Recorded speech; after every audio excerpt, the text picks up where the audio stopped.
Welcome to The Girl Herd, where we talk Texas football. and a bunch of takes you probably already heard, But not from us.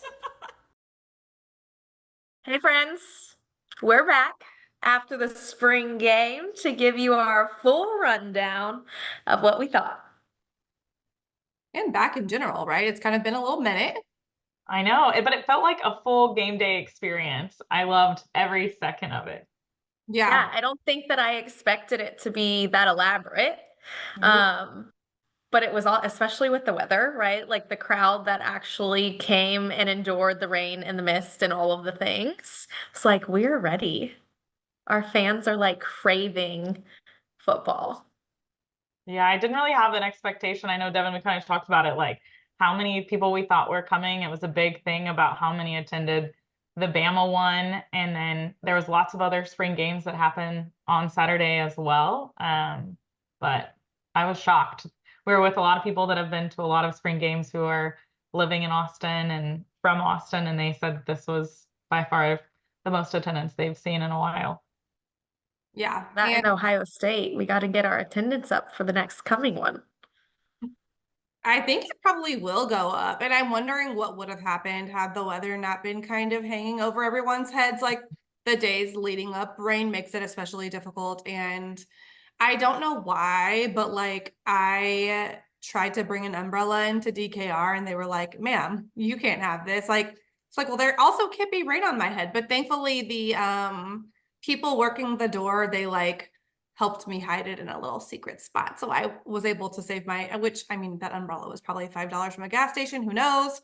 But yeah, I had the same thoughts about the game. I thought the game day experience, I mean, I feel like we have just done so much in the last several years, especially under like our AD and stuff, and with making the experience what it is. But I loved Sark's reaction too. He was like, this was the most exciting spring game he had been a part of. And to me, like, that says a lot because I was feeling that way. I went to at least one spring game in undergrad, and I specifically remember the game being very frustrating. Now, mind you, my undergrad was those years 2006 to 2010. So we had just come off of winning the Natty when I entered college.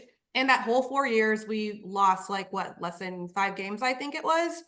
And so we're expecting things at these spring games, and y'all, like, I think the conversation with everyone was like, are they practicing defense today? Like, it was real Yeah. boring and it was real hot. And that's like the only memory that I had of spring game. So to be able to have this weekend be really nice weather, save for the drizzling, because at least we weren't sweating out there, and to get to see some high flying offense, I thought was amazing.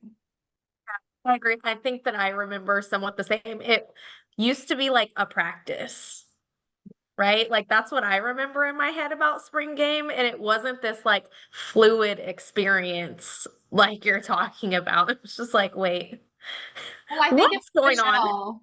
I think it was Michelle. She goes, "Oh, these are real referees out here."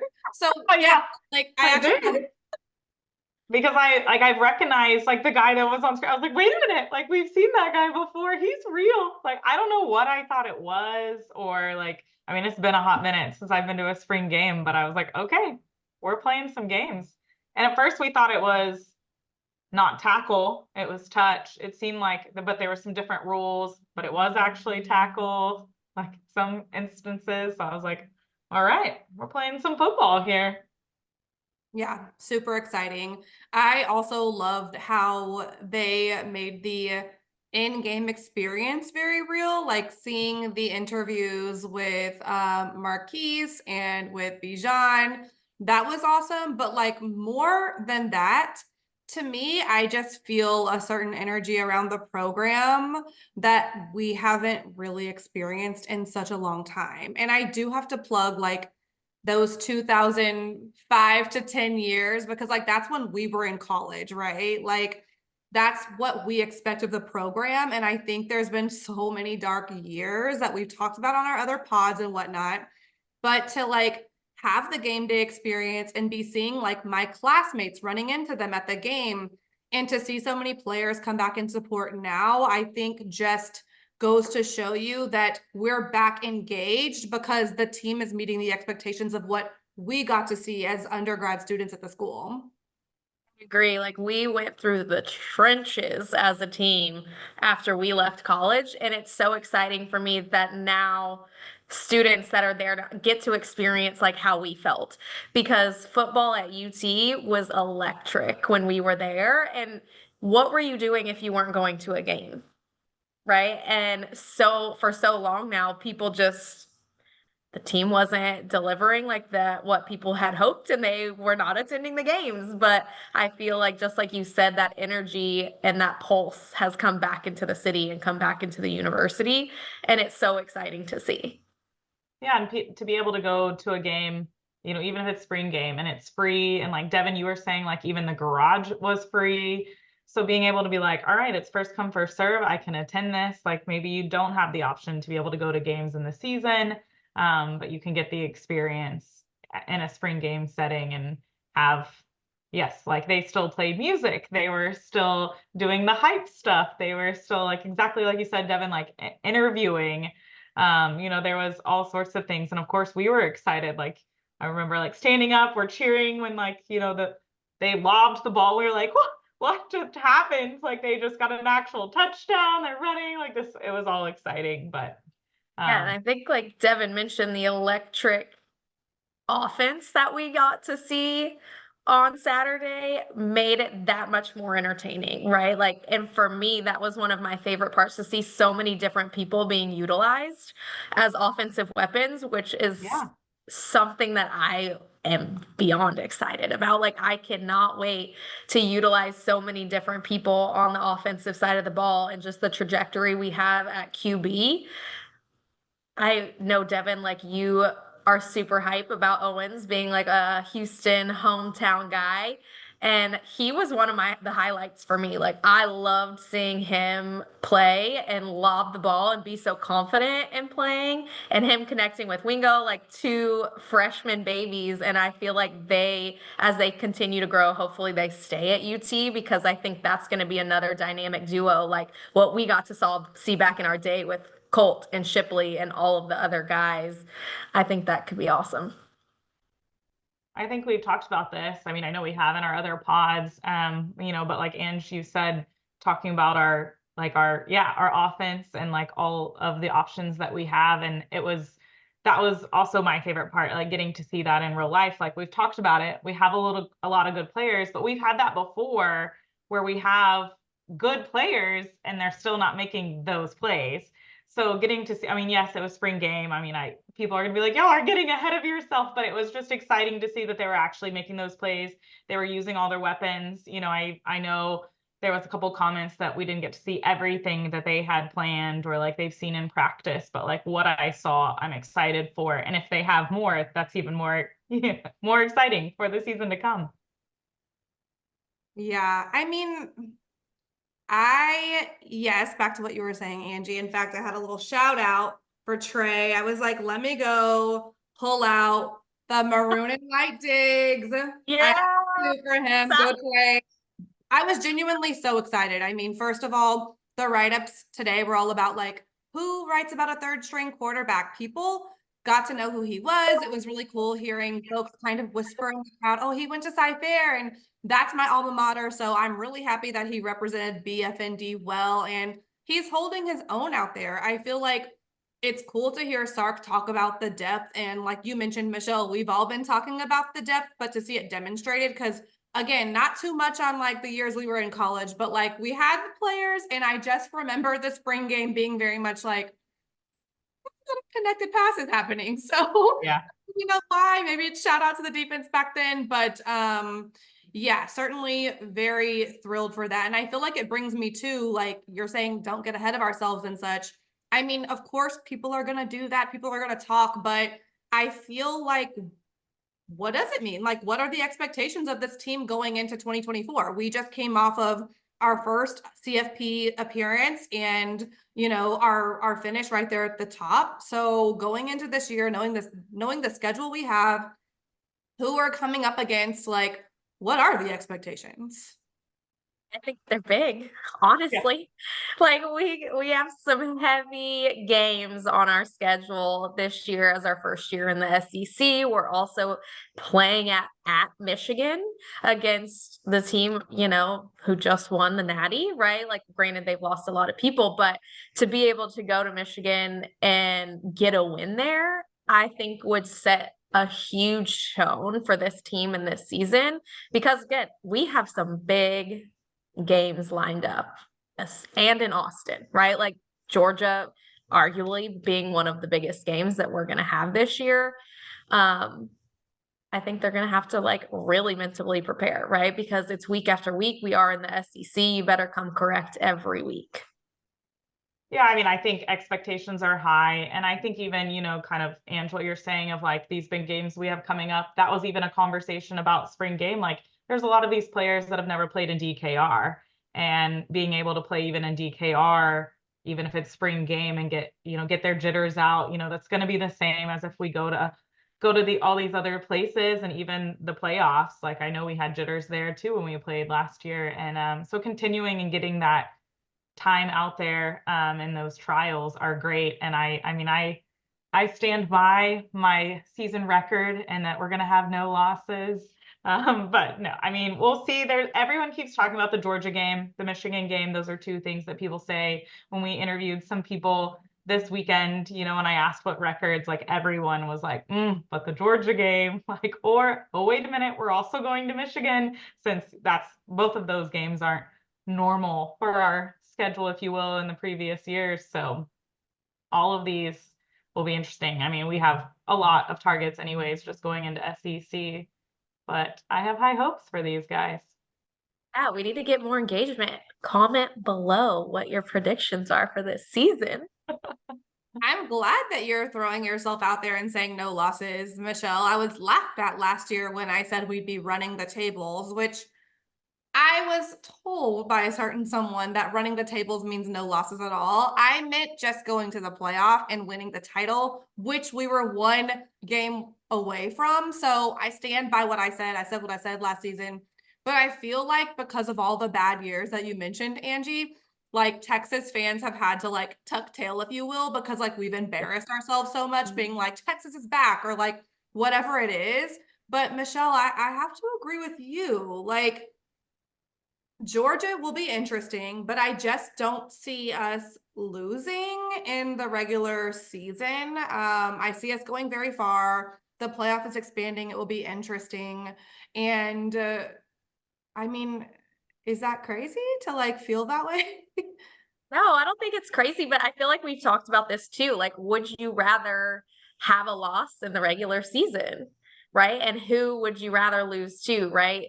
Versus come playoff time and something happen, right? So I think we are going to win.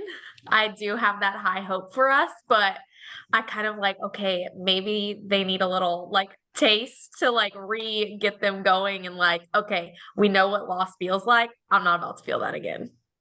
I knew that was going to come up. And I mean, like we've discussed before, we like with this 12 team, you can have, a loss or two and like how it goes. But I mean, it's both sides. Like,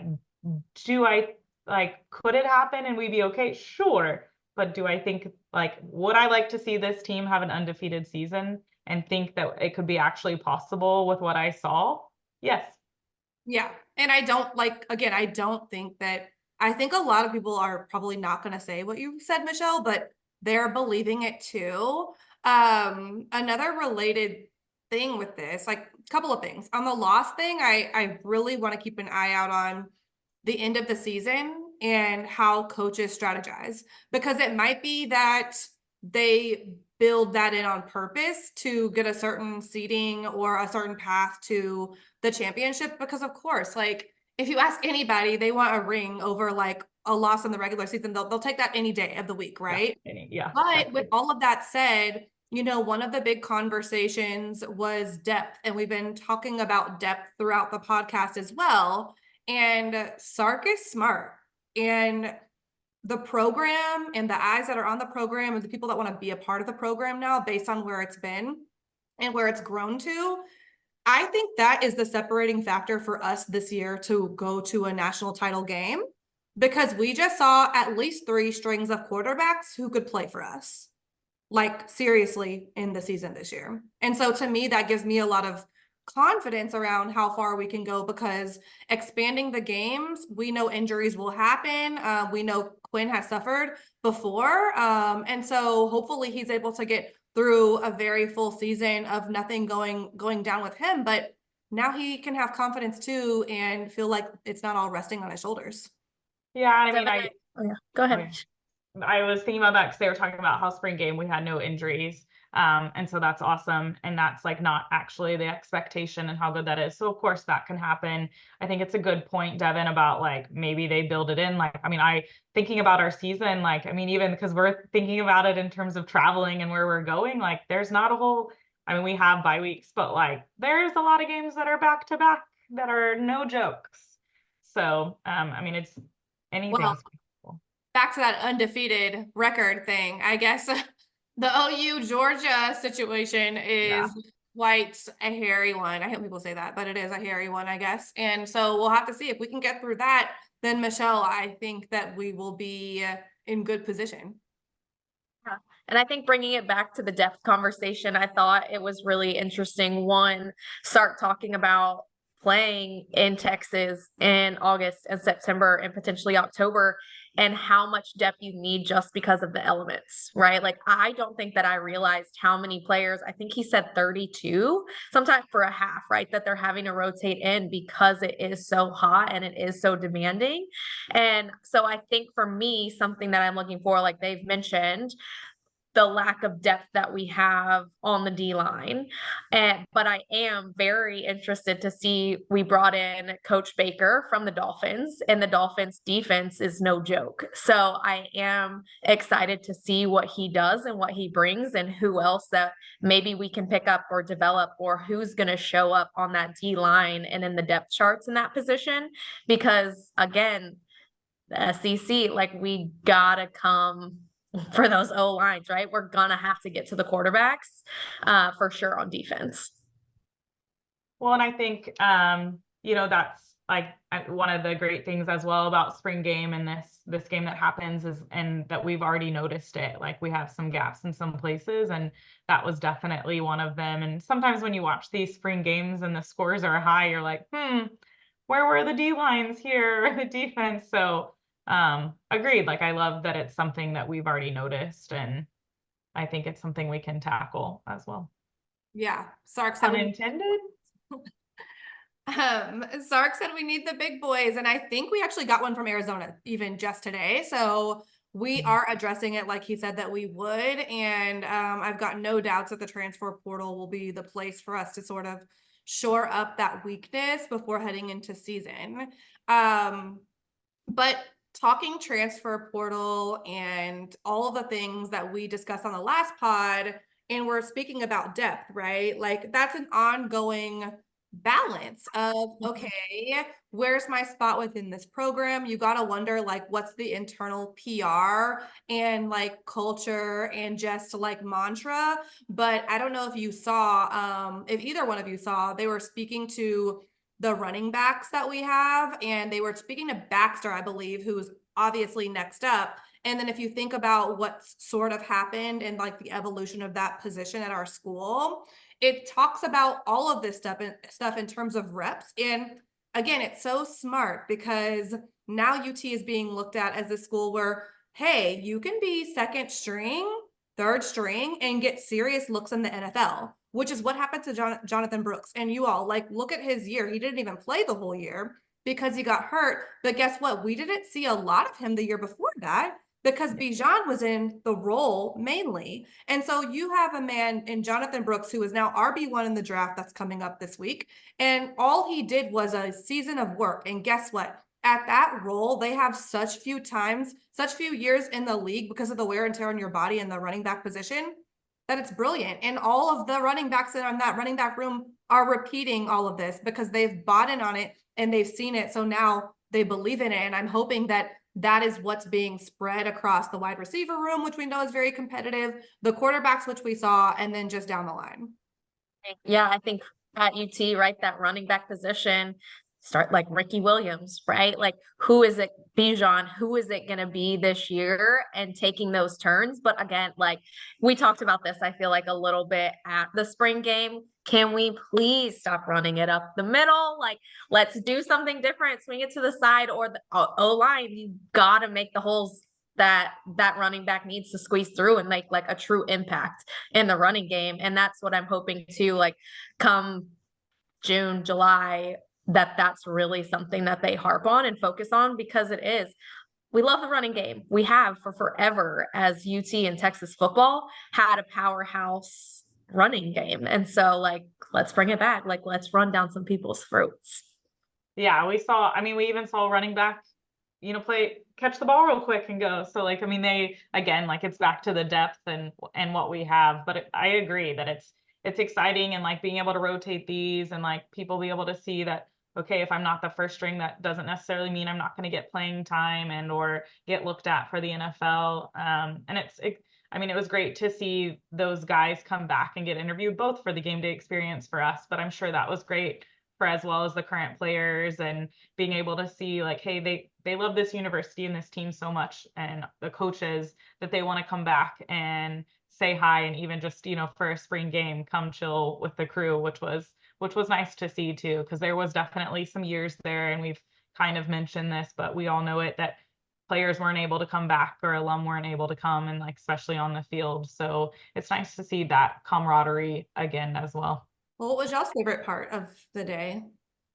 I think that some of the big plays down the field, right? Like arching that ball, like throwing it however many yards, 30, 40 yards for TDs, like the electric offense for me is something I wanted to see. But again, I am a defense girl. I've always loved watching defense and the attitude that defense brings to a game. So that for me, again, people want to see touchdowns, but for me, like I want to see you jump some routes. I want to see you get pick sixes. I want to see all of those things also on the other side of the ball. And so hopefully we get to see more of that come season when they're actually really fired up against every opponent that we play. Yeah, I enjoyed the day. I think we talked about this, like again, the game day experience, like I didn't really have expectations, I guess. Like we knew it, we knew kind of what our timeline was and what was going to happen throughout the day, but just experiencing it in itself. We were a little worried about the weather. So there was lots of talk of could it be canceled? But I mean, people showed up and again, we talked about the attendance, but even with the weather, people still showed up and showed out and were excited to be there. And so just the full experience. And then of course in the game itself, solidifying that like, okay, like, 'cause sometimes you can have all sorts of expectations and again have the players and not know what's going to happen, and the game itself solidified like our feelings and made us that much more excited for what's to come. So being able to be there and watch it, and I mean we talked about all sorts of elements, but like it was a misty game. Like was the weather okay and it wasn't like crazy hot? Yes, but like it was still raining on us and misting on us the entire time. So the players also had to play in those elements, and it was great that it still continued, and those that showed up and solidifying that we are coming to the SEC. I mean, Forget one thing. the fact that I like was outside and it was raining on top of my head. Y'all know how I am about my hair. That's how much fun I had. Like I didn't even care that it was raining on top of me. It was just really such a good day. And I think what I love the most outside of Trey Owens balling out and putting Cypress on the map, I love when people put Cypher on the map. Outside of that, I think it was just the day. Like there's something about the spring game atmosphere that is unlike actual game day, where we know it's 100,000 plus fans. It's also 100,000 degrees outside, and things are sort of more amped up. This was game day, but like game day relaxed, and we got to stop and see people and talk to friends and old classmates and have run-ins. And I think Angie was sort of hinting at it. I mean, truly, I think one of the best parts of our day was getting to speak to and meet Chris Del Conte, our athletic director. I mean, there's probably a chance we could spot him on game day, but we got a little bit of extra time that I don't think he would have been able to lend on a full actual fall game day. So That's exactly what I was gonna say. I was like, we gotta talk about CDC and like our interaction with him and how cool it was for us to be able to tell him about our podcast.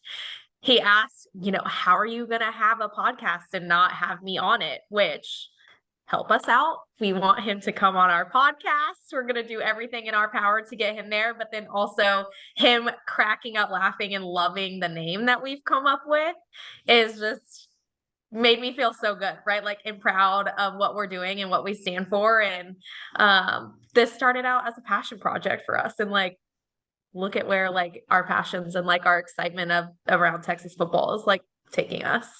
I know, which is why like I can't pick one that was like so exciting. Like, of course, I love that we solidified that we're actually gonna be great. But it was the full day. And like, I mean, I think we said like, okay, like once it started raining, we were like, if they cancel the game, our day is made just by what we've done so far and meeting CDC and hanging out and getting to interview some fans and getting that interaction. And so yeah, I agree. Like you're right, Devin. It was like a calm game day experience, but like still felt like game day though. which I love because like game day is what it is. I mean, there's nothing topping that, but it's a lot of people. It's just a lot going on. We're trying to like get to everything and everybody and also enjoy ourselves. And so it was nice to kind of go at a different pace on Saturday. Also, I mean, shout out to CDC. I think everything that's happening within our athletic department and within our programs, it starts with him. He's so personable.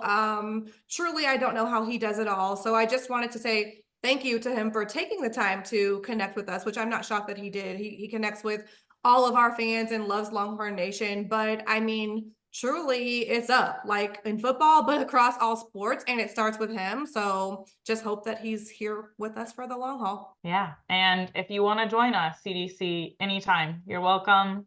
Come hang out with us. We'd love to have you. Yeah, we'll be in touch with your people. So just know. Whichever person that might be, we're gonna figure it out. Yeah. Oh yeah. Guys, for joining us and listening to our thoughts on the spring game. Yeah, we hope to see you next year at the spring game. I told my mom about our experience and she's already signing up her and my dad. So hopefully more of you all will be out there next year. We plan to be at a lot of games this year. So if you see us, come say hi. We want to meet all of you. And yeah, tune in. We're going to be talking about the drafts as it comes up this weekend, our favorite looks, who we're excited to see, all the things. So talk to you soon. Bye.